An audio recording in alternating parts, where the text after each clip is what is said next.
Welcome to Paranormal Heart, a place where people can talk about their paranormal experiences. With your host, Kat Ward.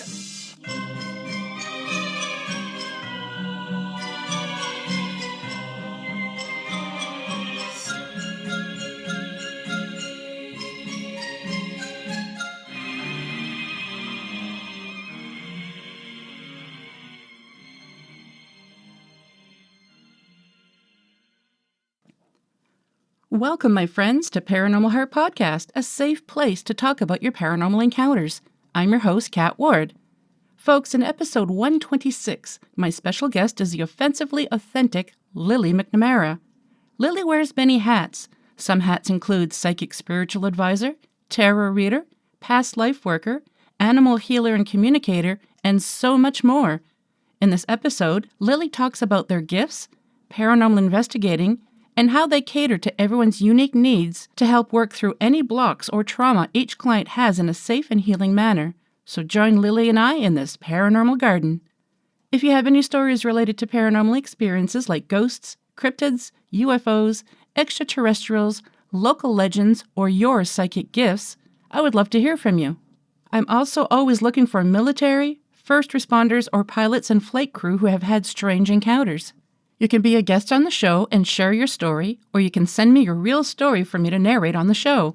You can reach out to me at paranormalheart13@gmail.com, and if you want to remain anonymous, I will make sure not to mention your real name. The new episodes of the show are released on the second and last Sunday of each month at 5 p.m. Eastern Standard Time. You can find the show on YouTube, Podbean, and all major podcast platforms. And if you wish to support the show, please share it with others. Like each episode, and don't forget to leave a review. It will help us reach more people and make them realize that they are not alone in their paranormal experiences. And you can now find Paranormal Heart Podcast merchandise on Teepublic. You can buy mugs, t-shirts, hats, and more. So sit back, relax, and enjoy the show. Hello, Lily. Welcome to Paranormal Heart Podcast.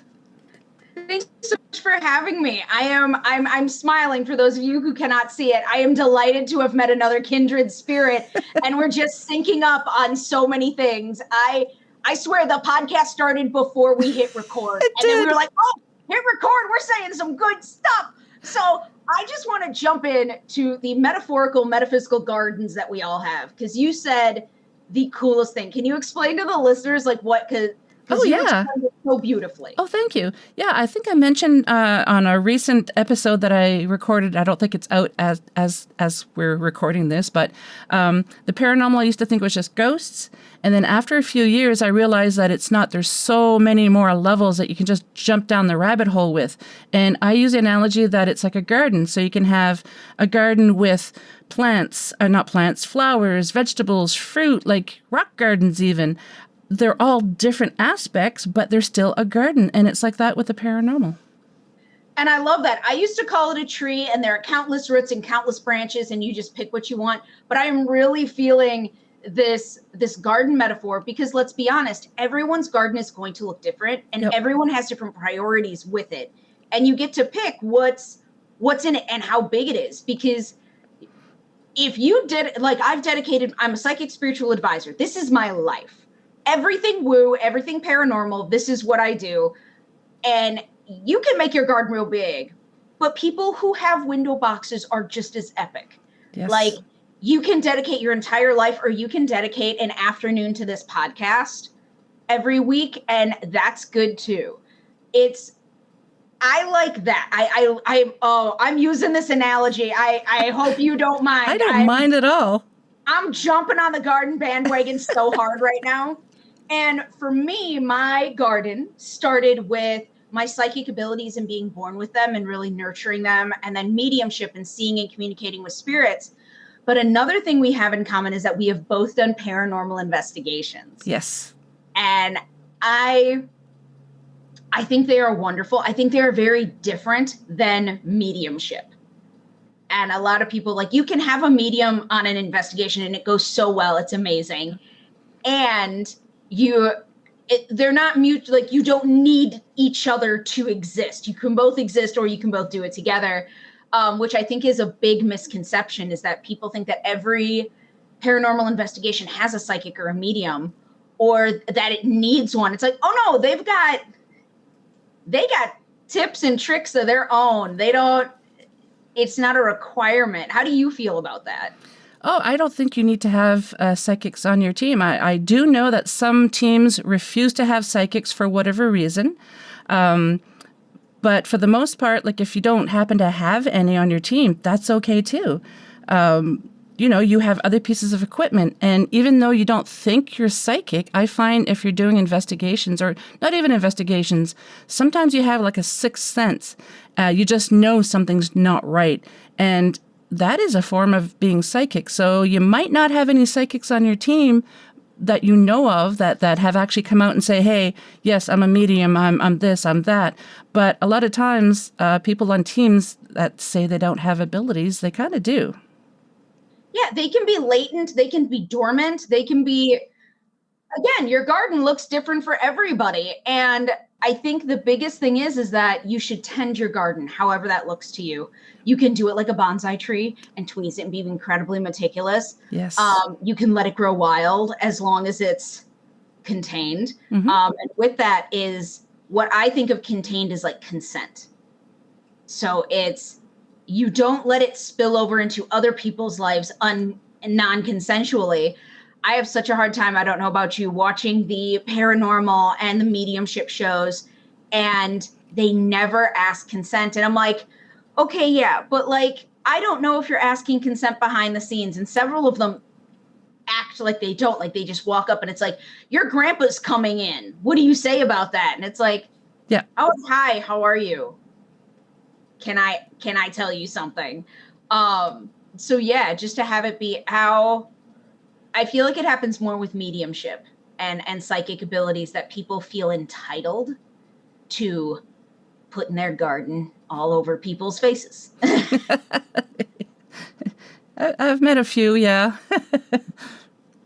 Yeah, it's I feel like in the paranormal world, people are really geeky about it. And I mean that I am a giant dork, okay? Me too.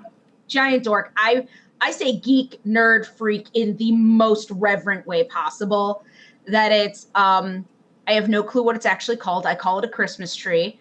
And I worked with a paranormal team, and it's a cylinder that lights up a few different colors.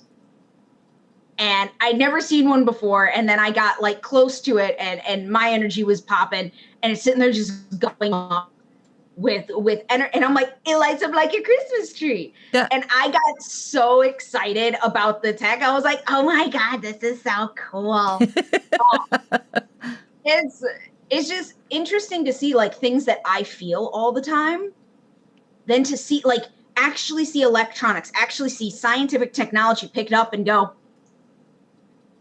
excuse me, no, I never thought I was crazy, but it is so cool to see it light up when I know and I can see a spirit touching it with its finger. That's amazing. There was one time we were out on an investigation, and we just walked into the door, and we're taking our shoes off and introducing ourselves to our client and everything. And I looked at one of my team members, and he had a camera. I said, take pictures of that wall. And he's like, okay. So after we introduced ourselves, we asked, okay, what's happening? Where's the activity and all that? That particular wall, he said that his mother was babysitting his daughter, and a photo didn't fall off the wall, but it flew off the wall. So my friend and Chris and I just looked at each other like, oh my God. And I just had a feeling, take a picture of that wall. It's so cool. It's the way that I felt so bad because I yelled at them, but that's okay. There was an investigation team, and I had met them at an event in Vegas, and we are actually both from Minnesota. It's a small world. And so I came home, and I was watching one of their videos on YouTube, and I start screaming at the screen because I can psychically see the spirit and they got just the edge, and then they pan, and then they go right, turn, stop that, just move, nope, and then they panned the other way. They panned and they stopped right at the edge of the frame where the spirit was, and then they panned back, and I was like, if you just would have gone an extra foot, you would have gotten a man in a hat, and you didn't. And when I reached out to them and told them that, they're like, do you want to come with sometime and just do this and be bossy? And I was like, oh, it's like you know me. So I went and they mic'd me up. I channeled spirits and stuff in the house and everything, and they got like a bunch of different stuff in a house in Minnesota. Nice. And it's just so amazing to me to be like, move the camera, move it, that corner over there, and then you catch like the coolest stuff. It makes me happy. So you actually see the entities? Yes. Okay. Yep. I am a medium and I have clairvoyance, which is clear sight. So I can see and communicate with almost any kind of entity. I do not talk to angels really.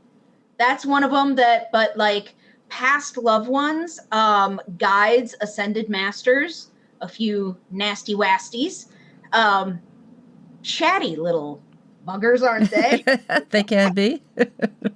So yeah, angels is just one that I've never gravitated towards. But when the buffet of gifts came up, I was like, I want one of everything. I love it. It's amazingly diverse, and it's just so much fun to use with other people and get it caught on camera, whether it's on an investigation or on like TV shows. I've done channeling when I've been on an entrepreneur competition. Oh. And so the cameras are going all the time. It's a docuseries. So they're catching everything, and it's entrepreneurs. So it's not just people like us. It's all different kinds of entrepreneurs. And someone goes, "Can you tell me what the spirits are saying?" Why, yes, I can. Let's discuss this. Let's stop what everyone else is doing and discuss this. Absolutely. And like dream interpretation and stuff like that. So I believe, I don't know how you feel, I believe paranormal, woo-woo, metaphysical has a place everywhere.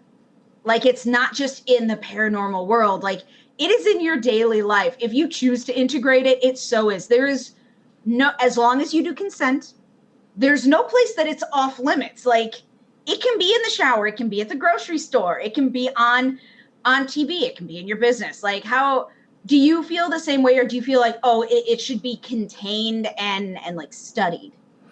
No, paranormal is everywhere. It's not just certain houses or certain buildings or certain historical locations or whatever. It's everywhere.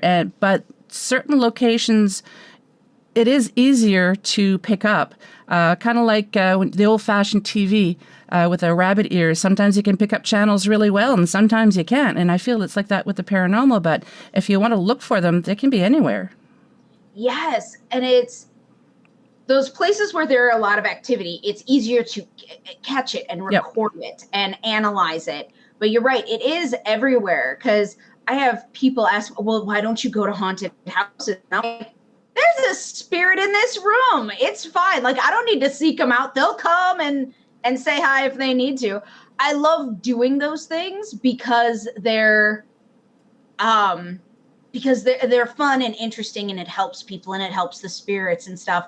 But it's not required. You can do it. You can do it anywhere. I had a colleague went to one of the most haunted hotels in California, and she just posts pictures.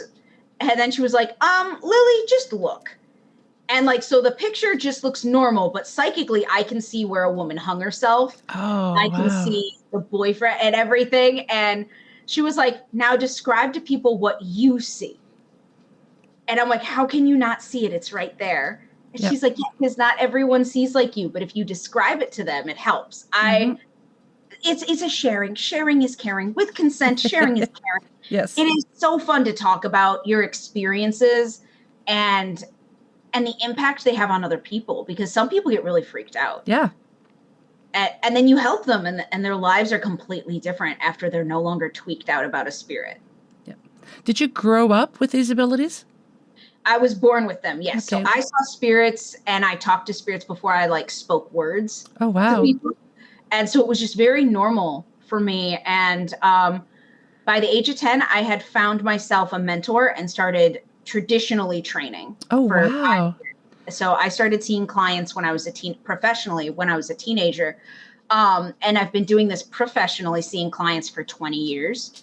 So yeah, but it's always been a part of my life. There was one part of my life where everything went very, very quiet. And it was after just a tiny mental breakdown. It was small. It was fine. I was on the floor. I heard an audible snap before I hit the floor. And I was like, oh, I'm fucked. And then I was,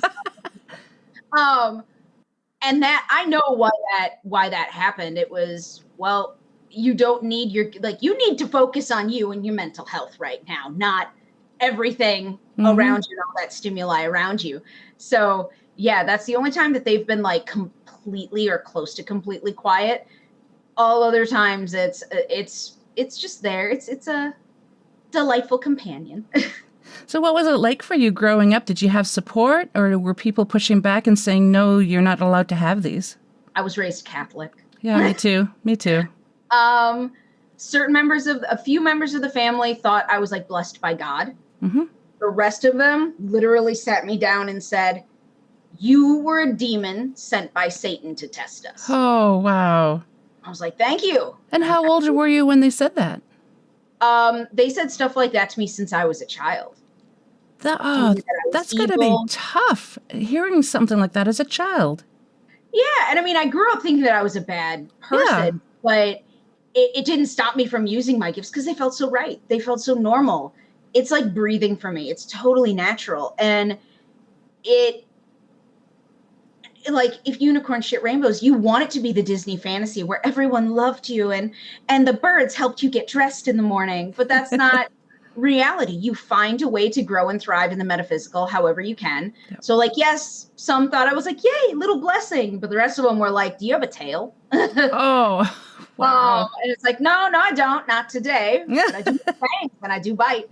But yeah, so it was just a great, I wouldn't trade it for anything though. Like I wouldn't have wanted my gifts any later in life. The idea of being a baby, being a child, growing up and not having them, like I can't fathom what that would be like.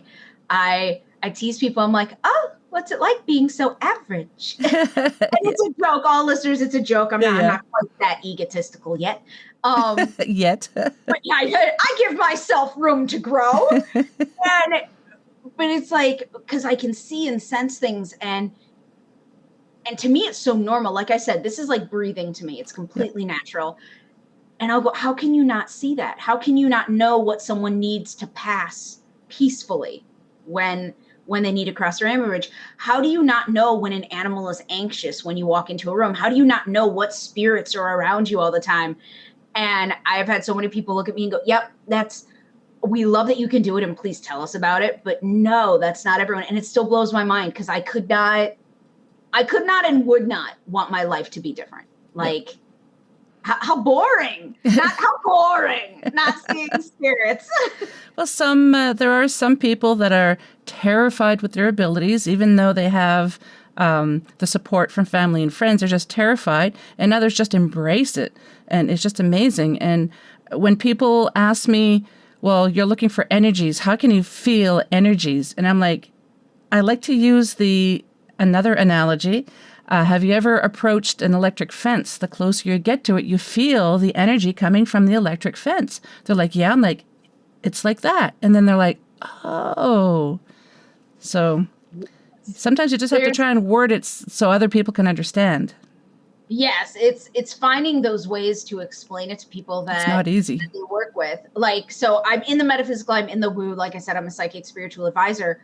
However, most of my clients are millionaires and multimillionaires and business owners. Yep. And so I got one of the best compliments I got recently was from a wonderful PR company on the East Coast. Their CEO works with me. And he said, I love that you explain it in a way that I can understand. Yeah. And I was like, that's all that matters. It doesn't matter what I think. Oh, and you're trying. And and astrology. And if your rising sign isn't in the, armpit of Uranus, it's not gonna be affected. Nope. I'm sitting there going, oh, you got a lot of Sag energy, honey. Your Sag is coming out. Hyper competitive, athletic, like your Sag is coming out. And he's like, I thought that was Leo. And I'm like, no. Leos don't have to compete. They own. They already know they made it. Don't worry. Yeah. And so it can be used by anybody, I guess is what I'm saying. And like people use it, even if people don't talk about it. And that's what I love talking about with my career and doing this with those types of businesses. I was like, they don't talk about it in the boardroom, but they're texting me. They're texting me while you are pitching them a business. They are asking me. I have helped businesses not sell because it was to the wrong person, and they would have gone bankrupt. I have helped businesses make sure that they don't go into a $2 million lawsuit.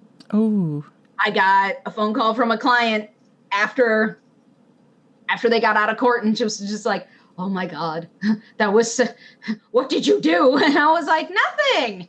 You did it. You're the magic. I just pointed you in the direction of the magic. But it's used by so many people, and people who don't know that, they're like, oh, no one super successful would take this kind of stuff seriously. They take it so much more seriously than other people. They take it so much more seriously. I know several like millionaire, multimillionaire, billionaire type of families who plan the birth of their children based on numerology. Yep.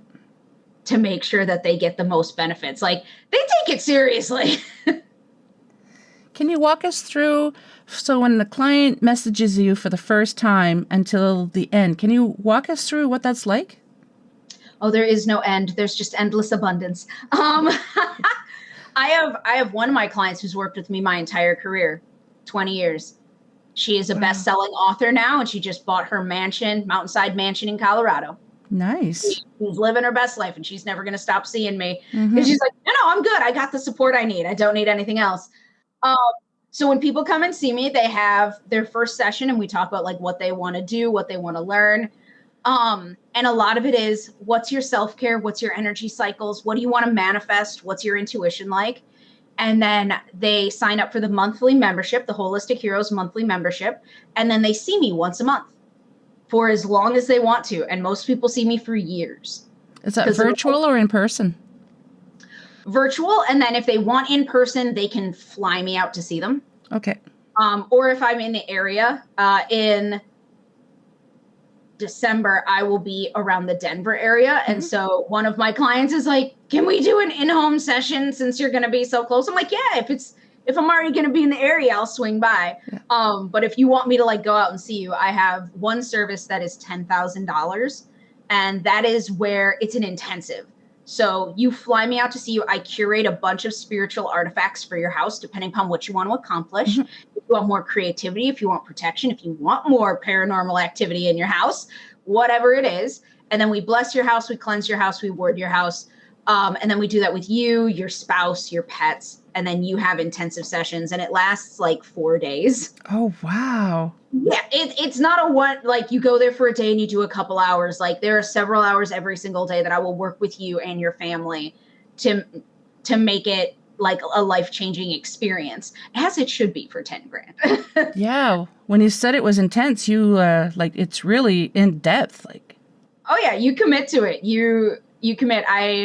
I did one in Colorado, and I've done one in South Carolina, and I drove out both times because all the things that they had curated, that I had curated for their house, all this, like, I'm not flying on a plane. I was like, if any of those break, I'm going to cry so hard, because whenever I travel around the country to do speaking gigs or paranormal stuff, I go into all the little shops and buy anything that the universe tells me a client will need in the future. Okay.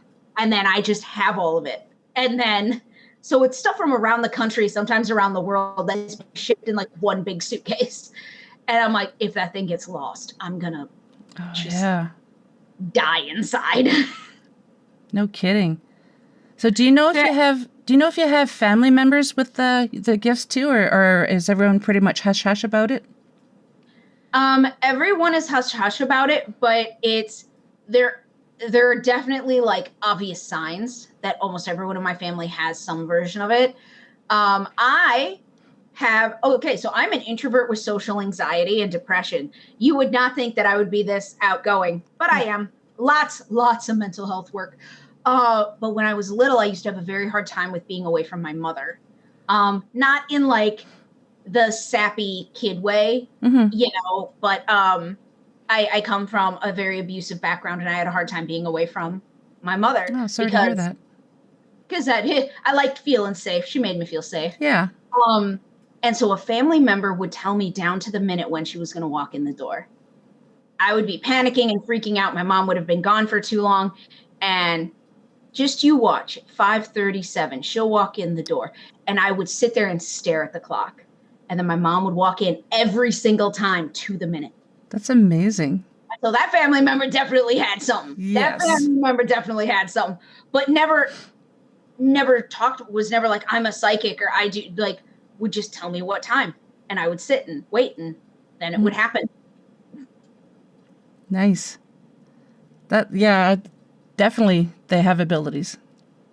Yes. Yeah. So I would say I'm the most out loud and proud in the family. I definitely kind of broke the mold, and that's okay. Good. So you said you've done paranormal investigating too? Yes. Do you handle like extreme cases too, where people are they can swear that it's demonic, or do you take care of the more not so intense cases? So when I work solo as like a medium and like doing house cleansings and stuff like that, I'll take on any case. Mm-hmm. I've dealt with malevolent spirits. I've dealt with a vortex opened in someone's attic. That one was fun. Oh. I've dealt with abusive loved ones who refuse to leave the house after they die.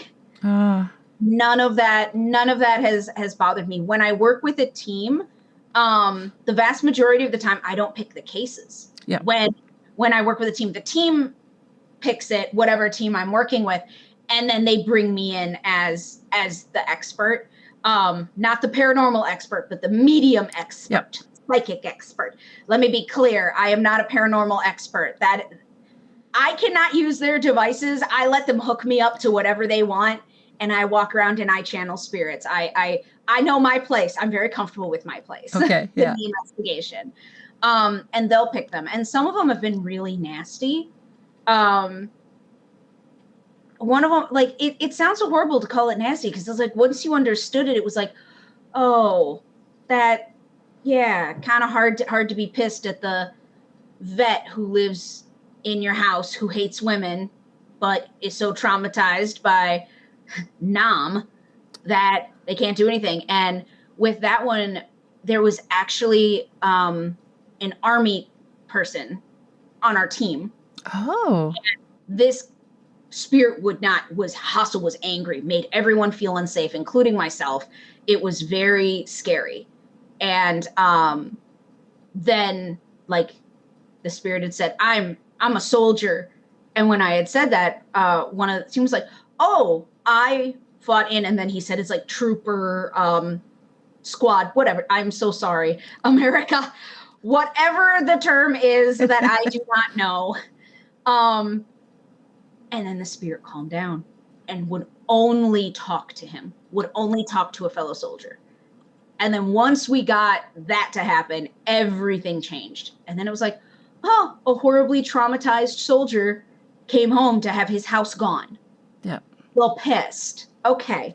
All right, let's work on this. And I mean, that's the thing. Sometimes it's just the little things that it's like, oh, it clicked into place, and now you have understanding. And that was a spirit, not like an entity. Yeah. Entities, there's no sad story. There's just going on. But no, that was one that I was like, I was like, this has to be malevolent. This has to be evil for what this thing is doing to this family that lives in this house. Oh my gosh. And then once we got to the bottom of it, it was like, oh, okay. Can you live in peace? Can you attempt to live in peace? Yeah.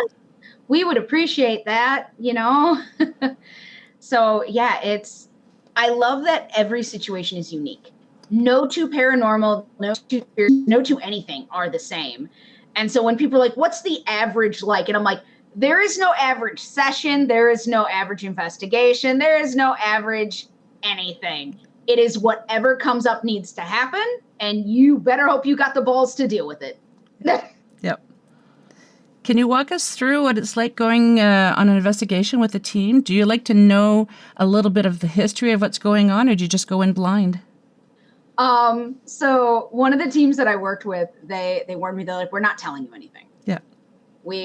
And so we did it in like 2 phases. So the first phase was I walked through the house and they had a camera and like a microphone. They didn't have a bunch of equipment. They just had a little bit so that we could move throughout the house and stuff. And then I explained all the energy that I was getting in every single room, and I gave them a breakdown of everything.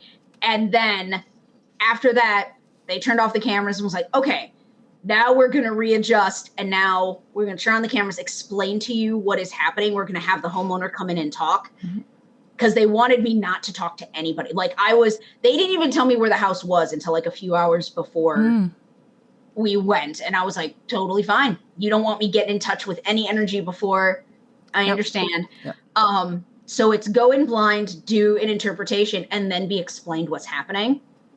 And then go through again with more equipment and go into each room specifically and see what spirits are in each room and what's going on. So that's my favorite way to do it, is to go in blind with nothing and just get as much information as I can glean, totally cold. And then to have it explained to me, okay, yep, this makes sense here. This makes sense here. This is what's going on. This is the homeowner's experience because they're talking to you. And then go in and just do as much investigation as possible in the amount of time that you have. Because let's be honest, like, we need sleep. We need we need a bunch of things as humans. I find it helps the client too, that if there's a couple of members of the team who don't know about the situation and they go in and you're like, for what you do, it's almost like you're doing a base reading for yourself. So when somebody goes in like that and then the client finds out that, yeah, you already know all this stuff, then it validates them that they've contacted the right people and that they're going to be able to be helped. Yeah, and it's very validating, and it's also not tainted, because it's like, well, did you get that because I told you about it? Yep. Or did you get it because it's actually happening? So is this in my head or not? I feel like it takes out that doubt of, is this in my head? Is this something that I've exaggerated? Because let's be honest, sometimes yes or no isn't the question with paranormal and metaphysical. It's to what degree. And I've met a lot of people who have spirits in their house and are like, is it as bad as what I think it is, or am I making it worse in my head? Or am I diminishing it? It's fine. It's fine. The covers keep slamming at 2 a.m, but everything's fine. Oh, the glasses fell again. Yeah. It's fine.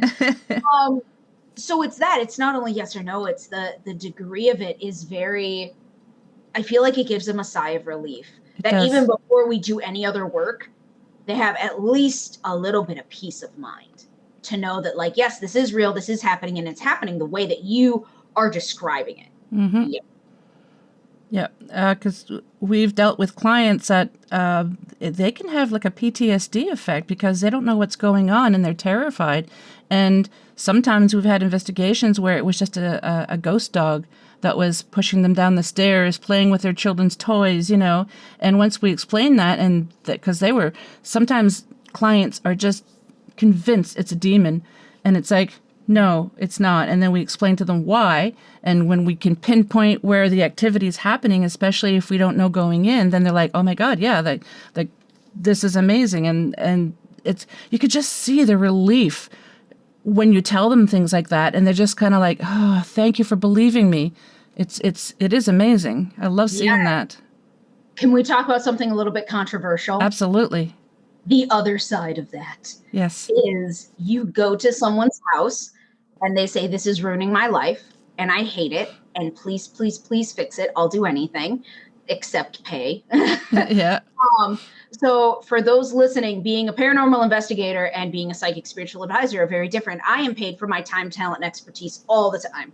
If I'm ever not, it is a huge favor to whatever team I'm working with or to the family that I know or anything like that. I know a lot of paranormal teams don't charge. And I'm like, no, this took my expertise. I charge. I shamelessly charge for my expertise. Thank you very much.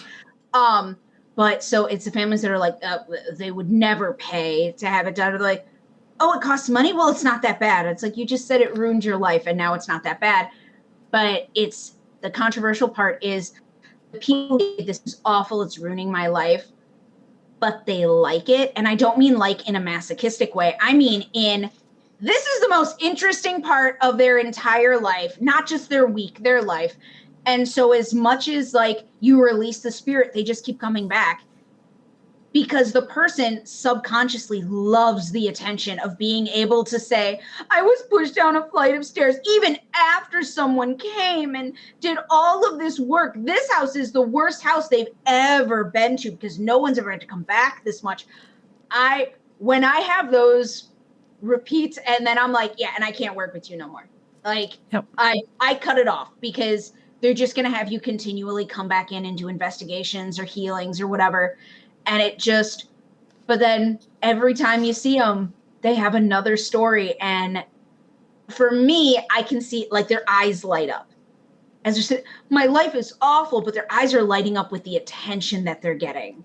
And so I know it's controversial because no one talks, I don't know about you, but no one talks about this side.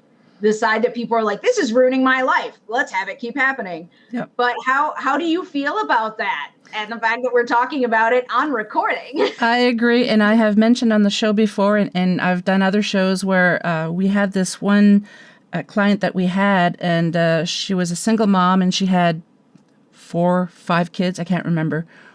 Anyways, so the children were being terrorized and she wasn't exactly having a good time either. We were not the first paranormal team to go in. And so once we told her what our findings were, and we tried to tell her, like, first, when we got there, she was there with her friends drinking beer. They thought we were like a circus act. We love the TV shows. We want to watch you. No. The owner can stay here, but you cannot. Well, can we watch through the windows? No, you cannot, because you're going to interfere in whatever evidence we find. So we actually had to tape things over the windows to make sure they weren't peering in. And we had to explain to them, we can see a shadow thinking this is a shadow, but no, it's you. Your face is in the window, and like, no, you can't be doing this. Like, this is serious. So we yeah, it was frustrating. So finally, the woman, our lead investigator, told her, it's like, well, deep down inside, you keep bringing the entities here. Deep down inside, because of the shows that you watch, you think it's cool. So I told her, I said, you have the power. You have to say, get out of my house. This is mine. You're not supposed to be here. Like, go. And she's like, okay, you're not supposed to be here. Leave. I'm like, no. You need to use your mom voice because your babies are being terrified. And then as soon as I worded it that way, she's like, no, like she finally used her parent, her mom voice. And last time I heard, she didn't have to have any other teams in there. And we saged the house inside and out. And we also told her how to do it, because saging is kind of like sweeping the floor. Just because you swept the floor doesn't mean you're not going to bring anything in from outside, So we showed her how to sage the house. Yes. But yeah, it's frustrating. Yeah, like when you find out that we're not the only team that's been there, it's like, well, okay, why? Well, they didn't do a good job. No, is that really it, or is it deep down inside you really want them to be here? Yeah, and I notice you let the owners stay. I don't. I kick them out. I'm like, and bye, because I don't want your energy messing with anything either. I want the untapped paranormal in here. But yeah, it's really disheartening to have people who are suffering, and then they're like, it's like trauma stew. It's like they're just sitting in there. They're like, I'm not going to get out. This is the only interesting thing about me. Yep. And I find it really disheartening that like so many people find us entertaining. And I always tell people, I'm not a performing monkey in heels. I am. I love that. I'm meant to help you. If you don't want to be helped, Plenty of people who do. Step aside. The line's long. Yeah. And people will get offended by that. I was at an event and I'm getting upset just thinking about it. But if you could not tell, I am a cartoon character come to life. And I'm okay with that. I love myself. I love how animated I am. But it was towards the end of an event, and I was doing healings on people, like back to back and stuff. And I was still my authentic self, but I wasn't as animated. Yep. And this woman came up and she had a session and she said, I came to see the other you. So I'm going to come back and you will perform. What? Perform. Oh, wow. You to when I'm here. This is not what I saw on social media. This is not what I saw earlier in the day. So you will hype it up when I come back. And I was just like, I never want to see you again. Human, no. Like, it was so disappointing that people do. They're like, dance, monkey, dance. And It's like, that's the way it is. Sometimes it is very calm and very reverent. And sometimes I am loud and boisterous. And so but having them have that expectation, like you being in the house, they cracked open a couple cold ones. Yeah. Woo! Yeah. I guarantee you handled that better than me. I guarantee you handled that better than me. I would have been tactless. They wouldn't have come back to the house. They would not have been like, I'm going to look through the window. I'll be like, you're going to have shit thrown at you. No, not by the spirit. No. Yeah. I'm going to start picking up random stuff in this house and chucking it at you until you're gone. Go with light and love. Yeah. That sounds so awful, but it's like you dealt with that. I guarantee so much. I would have been very upset. I made it sound like it was polite, but it was the lead investigator who kind of put them in their place. And she was firm. And she's like, yeah, no. If you could just feel the energy coming from her, it's just like, okay, she means business. And we all felt the same way though. It's like, excuse me? Yep. Yeah. The how rude, how dare you type of it. That's no paranormal team, no psychic, no medium, no practitioner of any kind owes you anything. I've had people, say, you need to do this for free because you were born with these gifts. No. And that they deserve something because they've had a hard life. And I'm like, I am not discounting your struggles at all, but that doesn't mean I owe you something or I need to use my gifts for you. No. So I find that too, that people feel almost entitled to it. And part of me feels like that's because of TV. The way it's shown on TV is that you just walk up and have it handed to you. And it's like, oh no, not in real life. We schedule the paranormal investigation. We don't just walk up to a random house with tons of equipment. Can you imagine? We think this house is fucked. Let's go in. Everybody in. For the Ghostbusters, we're going in. We know something's here. Move aside. Oh, matching jumpsuits. Yeah.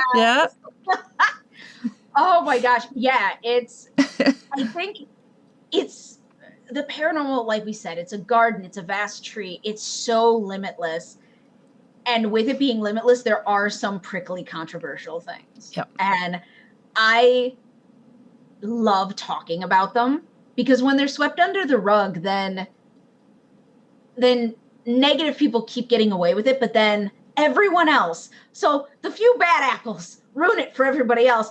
And if everyone else was just aware, because I've met so many people who are like, oh, I wasn't aware that this is how it goes. Okay. And then they're fine once you explain it. And so it's like saying it on podcasts and stuff, I feel just makes it easier to get the information out there of how real we are, how legitimate, how we behave, how serious we take this. Yep. Because some of the stuff we do is dangerous. Yeah. Some of the stuff we do is scary. And it's like we do there. I was in an investigation once where I was the only feminine presenting person and the spirit hated women. Oh. And none of the guys saw any problem with egging on this spirit. Ah, that's not cool. And I was like, okay, so you guys forget, I can see this. And the spirit actually like grabbed my nether regions. And I was like, all right. And now we have a problem. Yeah. Because even with my extensive shielding, I still got groped. And I stopped the investigation. I was like, all right, you guys are laughing. You think this is funny? And then I explained to them what just happened. And like one guy was still laughing and everyone looked and was like, dude, just shut up now. Yeah. And I explained to them and I'm like, you never put anyone in danger, even if it's not yourself. Yep. You guys thought this was funny to egg on a spirit. And now we have a problem. So you all are going to continue without me because that's what's going to happen. So yeah, some of the stuff we do, and just because it doesn't affect you doesn't mean it doesn't affect somebody. So we have to show a lot of respect for the work that we do. Yep. Yeah, we the team that I'm with, we have a lot of fun. We laugh a lot. We joke. We break into song, but we do take it seriously, and we know it can be dangerous. And I feel the reason why we do that, it's almost like you're changing the vibrations. It's you get better results, I find, when everyone's good spirited, no pun intended, or maybe it was intended. Yes. But I love it. But no, it's just we do. I've had one guest on my show. I think he was a third guest, Jonathan Mallard from Odd to Newfoundland, good friend of mine. He's got a podcast too, and he specializes in EVPs. That's what he loves. He can hear things that a lot of people can't pick up. We did lots and lots of laughing on the podcast, and I had comments saying the paranormal is nothing to be laughed at. This is a horrible episode, blah blah blah. And all I said was, "Thank you so much for taking the time to listen and to comment. Much love." Because they did use their own energy to listen and to comment, although it wasn't a very nice comment, but whatever. There is room for lightheartedness in the paranormal, at least I feel. Yes, it's when people think everything, I always go, if you think the sky is going to open and angels sing, no, because guess what? Spirits are sassy too. Yeah. And the funny ones do not become less funny when they pass over. And so if you got a spirit who's cracking jokes, like you're going to be cracking jokes too. And you're right, like changing the vibration of the room and the energy of the house. It's just awesome to be a part of that. And we know when to be serious and we know when to be lighthearted. And I think that's a big part of professionalism in this realm is knowing when. Yep. Knowing when to be super serious, knowing when to be complete, like break out into song. The Greatest Showman, just walking around dancing. Yeah, I could see that. So it's just an amazing. If you treat it right, it'll treat you right, And always hold respect for everyone, like you mentioned earlier, not only for the spirits, the entities, but the living around you as well. There has to be respect, because if not, it can be very dangerous. Mm-hmm. Yep. And you don't know what you don't know. So don't, like, people going in and like paranoid and like tense. It's like, no, don't do that. But use common sense. Like, don't egg on a spirit. It's not, you have no idea what that spirit is like or what they have been through or how they're going to react to being pushed. Mm-hmm. And so it's like, no, how about you just avoid that?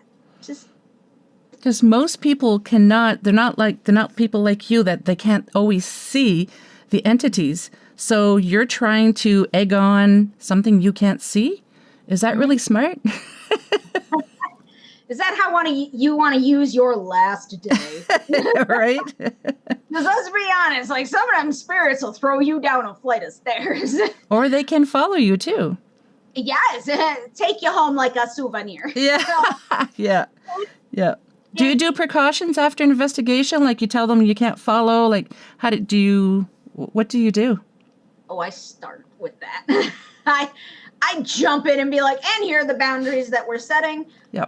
If I'm working with a team, I'll cleanse the team. Yep. Before and after, so they're also not bringing anything more in. Yep, all talismans are checked to make sure that they're high vibing and doing what they're supposed to do. And then afterwards, I'll close down the energy that I'm responsible for, opening up and closing down the energy. And then I go home and do a full cleansing of myself. Mm-hmm. So like the boundaries and everything are set at the beginning and a bunch of precautions are taken right away. And then at the end, I will then do like more of a wrap up. I like being top heavy. I'm a big fan of top heavy, where it's like, if you are not going towards a light, you're not doing anything else. You're not attaching to a car. You're not attaching to a person. You're not causing any problems. Let's walk in and get this done. All right. I respect you. You'll respect me. We're going to be chill. Let's go. Yeah. I like that. Going to be chill. Oh, geez. I love this. I like talking to you. I like talking to you too. We have a lot in common. Yeah. It is a lot of fun. I love talking. My Mercury's in Cancer. I could talk forever. But no, like this is like it's just such a vast topic, and it's something that either subconsciously or consciously almost everyone is into. Yeah, I've said countless times on the show that the thing I like the most about the paranormal is everyone around the world has experienced something. Like, doesn't matter your culture, your color, your religion, whatever, it's happening around the world.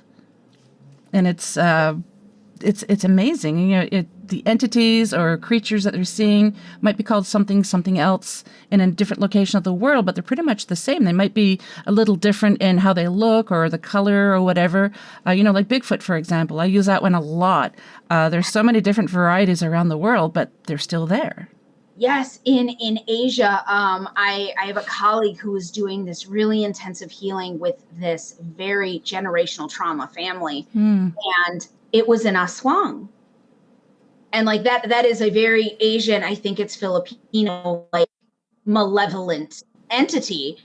And I was like, yeah, it's something different everywhere. It could be by a different name. It could be like Yeti and the Abominable Snowman, Yes, I was thinking of that. You respect it, you respect the culture. And I'm a big believer in non-cultural appropriation. You rock what is yours. So for those of you listening, I am the color of milk. I am Irish. I am Irish. I sear like an ahi tuna in the sun. And so guess what? I am very like my bloodline is Celtic and Germanic. Mm-hmm. And so those are the traditions that I lean very heavily into with stuff. Because people ask, well, why don't you do Native American work? I've been trained in a traditional form of Native American healing called Muay Thai. I don't use it because it's not mine. I love the fact that I was trained in it. It definitely had me appreciate different cultures and get a different perspective. But when you do this work, like lean into the you of it. Don't be throwing I Ching coins around if you're not an I Ching kind of hoe. Like, just stick to the shit your ancestors did, and it'll go. Because so many people, why isn't it working? Why isn't it working? You're insulting every ancestor that actually used that modality, and you're disrespecting your own soul by not honoring what aligns with you. And people are like, oh, but that aligns with me. I'm like, does it? Or did you see it on TikTok? Yeah. You saw it on TikTok? Probably not. Now, I'm not saying you have to do anything exclusively, but lean into your roots. You will get so much more accomplished if you just honor who you are and where you come from and do things that are more interfaith and more open, instead of being like, oh, I like this, and picking from cultures that you don't understand. Mm-hmm. Like, you want to do something, study it hardcore and then integrate it into your life. Absolutely. Do it. But for people who are like, no, I'm just going to go and do this because I saw it on TikTok, I'm like, okay, well, no, that's not going to work for you. I had a client who picked up a voodoo doll. Oh. But it says it's for money and prosperity. Okay. And I'm like, I'm not a voodoo or hoodoo priestess, so I can't. I'm like, but if it's a poppet, I can teach you how to use a poppet, which is a different thing than a voodoo doll. But And I was like, okay, do this. But the thing is that he didn't know, and he didn't study, and he didn't take it seriously. So a few months later, when he was like, he named the puppet Constance, not getting the results. What? Did you do anything that the culture demanded? Yeah. You know, it just it just hurts people. It hurts. Honor yourselves and you'll be so much more effective. Don't think that because it's flashy it's going to work for you, or that you got it in Salem, Massachusetts, that it's magically going to work for you. No, rock your own authenticity. You'll do so much better. Yeah, agreed. So if you happen to do an investigation and it's Native American beliefs, how would you go about doing that investigation or cleansing? So specifically for Native American, if I do I have okay, here's the big question. Do I have previous knowledge? Mm-hmm. Before walking in and doing an investigation or cleansing, do I have previous knowledge of the culture? Yes or no? Oh, yeah. Oh, let's say if yes. I have previous knowledge, I would, if it's something within my scope, then I will do it. If it's not within my scope, like if it's within my scope, I'll do it, but I'll consult someone of that nationality or culture and make sure that everything's being done correctly if it's within my scope. If it's not within my scope, they get immediately referred to somebody else. There is no like, let me just stumble through it. But so if it was like on Mayan burial grounds, no. Yeah. No one is that badass. And anyone who says they are is lying. Like, leave it alone. Go get yourself an elder and gently hand it over. Like, it just involves respecting and understanding a culture enough to be able to work with it. Like, you don't have to be an expert. It's not like a PhD, but you have to know it enough so that you're not messing it up. Like people who say spirit animal, and I'm like, do you know what it takes to find one? And they're like, well, yeah, it's just an animal that I read. No, you starve yourself for 3 days. You go out into the woods, and then you have a bone stuck through your shoulder, tied to a string, launched up on the top of a tree that you now have to get out of you. And they're like, oh my gosh. And I'm like, still got a spirit animal, sweetie? And they're always like, no. And I'm like, exactly. You have an animal guide.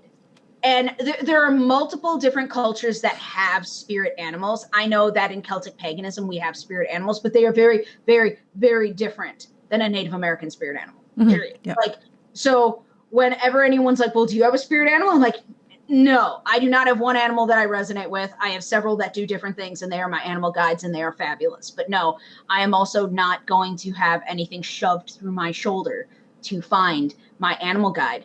I'm not that committed. Or you should be. No. Poser, not willing to do bodily harm. Yeah, it's all about understanding and respect. And like, if you don't know what you don't know. And so it's not meant to like rag on anybody. Yeah. But if you walk in intentionally blind to something, that's when things can really go wrong. Yep. It's kind of like when people say that they have all this weird things happening and they keep using a Ouija board as a board game. It hurts.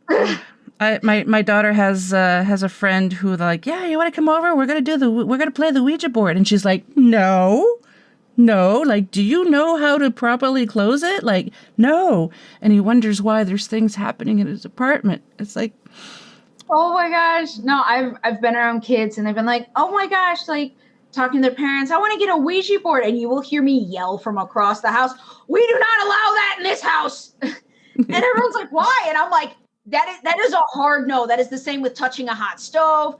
That is the same with setting off a firework in your house. These are just no's. These are just no's for safety reasons. I will more than happily articulate that when I am not in all the feels. But right now, it's just a hard no. You do not bring that crap into this house. because I've had people say, why don't I use one? And I'm like, why would I? Like, for so many reasons, no. I don't leave my front door open either.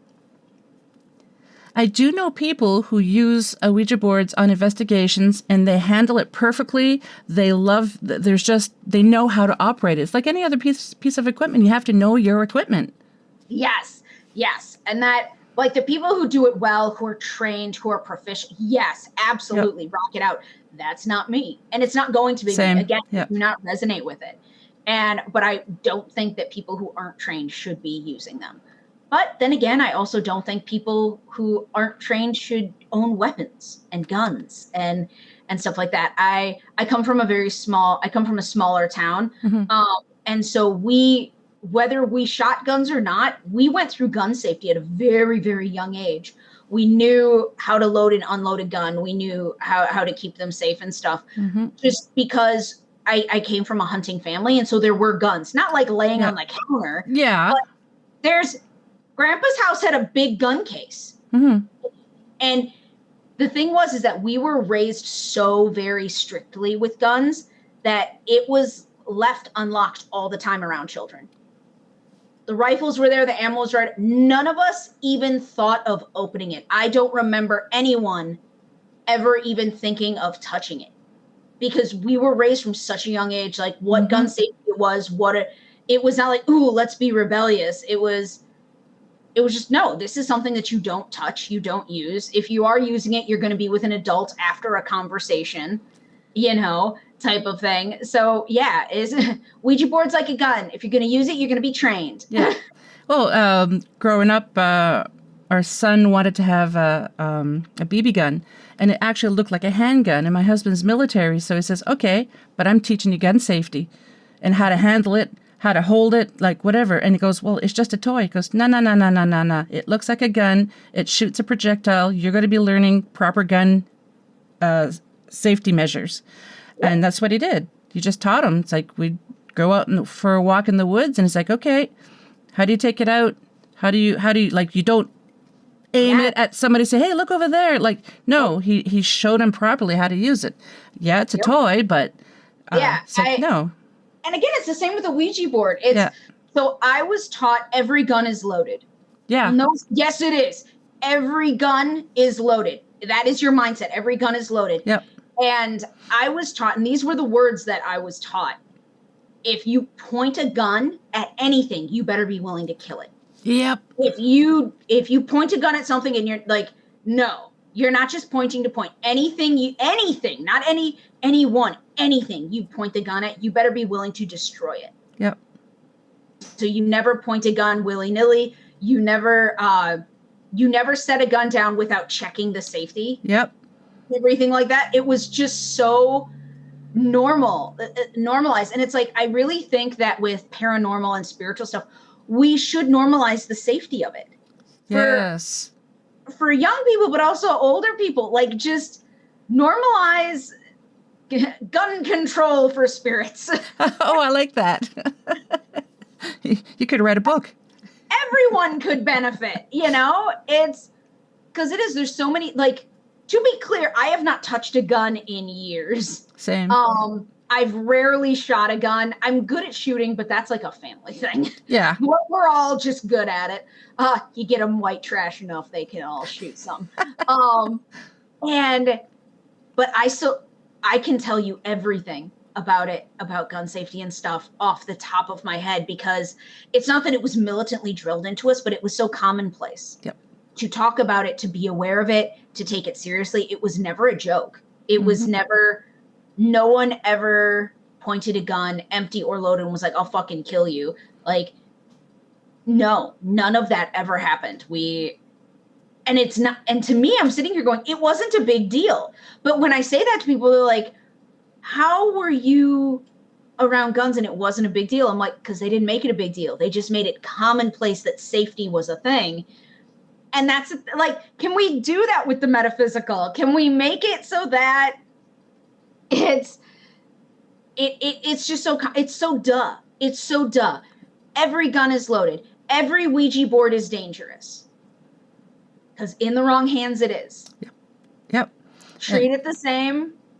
You know, every, crappy to say, every spirit is dangerous until you know otherwise. Just like every man walking down a dark alley is dangerous until you know otherwise. Mm-hmm. Like it sounds so ridiculous, but at the same time, it's like, it's just safety. And it's not paranoia. Like I said, you don't go in like all tight and scared. You just go in very aware of the situation that you're walking into. Yep, exactly. I had another question and I just had a brain fart. Oh my God. And this is why I don't do live. Understandable. And I love doing live. I cock it up all the time. I'm always like, and this is what authenticity looks like. Yeah. Polished is for pussies. I love that. just make it fun. Because I've observed that in this industry, when we look polished all the time, people have this unrealistic standard of what it should be like. It's the same with the paranormal, like having to explain to people that paranormal shows are 24, 50 hours of 7 cameras that they are editing down. And people are like, no, it's not. They got all that activity in 2 hours. No, they didn't. They were there for 48 hours. They had 7 cameras going the whole time, whether they were hooked up to someone, a human, or mounted to a wall. Like, it's so different to explain that to people. Like, and sometimes the TV shows are not even there during the same season.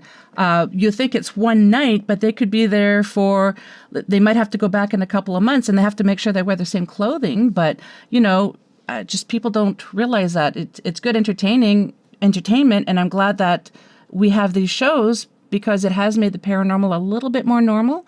It's a little bit more acceptable, but it's still entertainment for those shows. I wish there was like a disclaimer on the first page, like, hey, FYI, 7 cameras, 48 hours. Just throwing it out there, 7 cameras, 48 hours. Because when people watch these shows, they expect that when they come see you or they work with you. And it's like, oh no, it is so much more subtle. And it's not like, and in my opinion, it's better.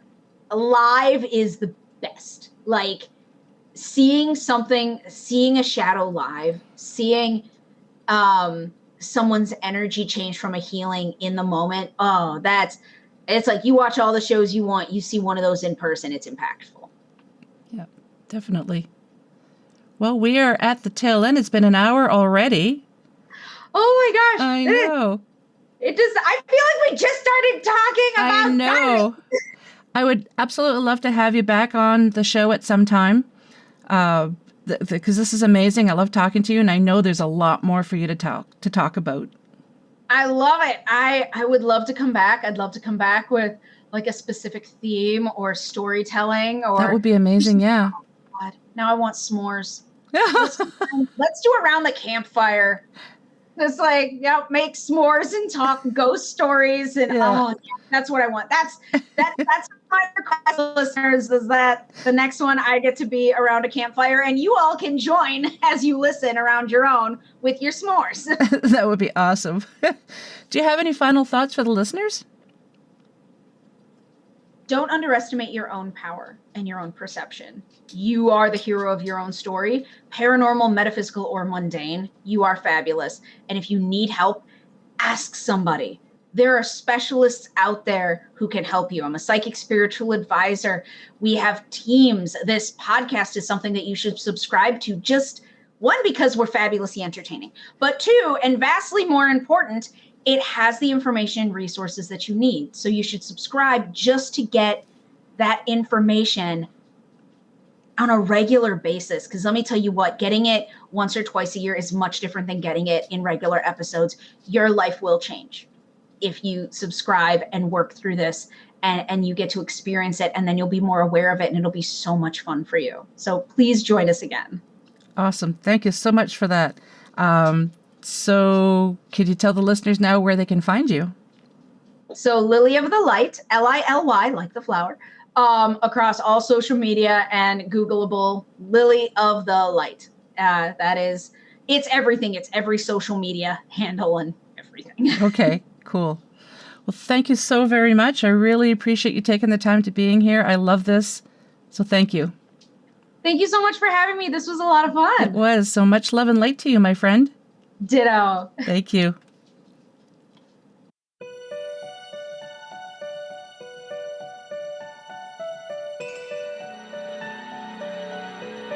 Well, we've made it to the end of another episode. Thanks so much for listening. Until next time, take care of each other. And if you'd like to be on the show or have questions and comments, just drop me an email, paranormalheart13@gmail.com. I'd love to hear from you.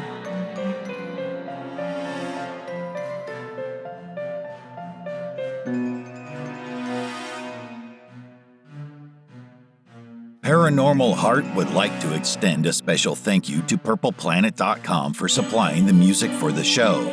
The views and opinions expressed on Paranormal Heart are those of the host and participants.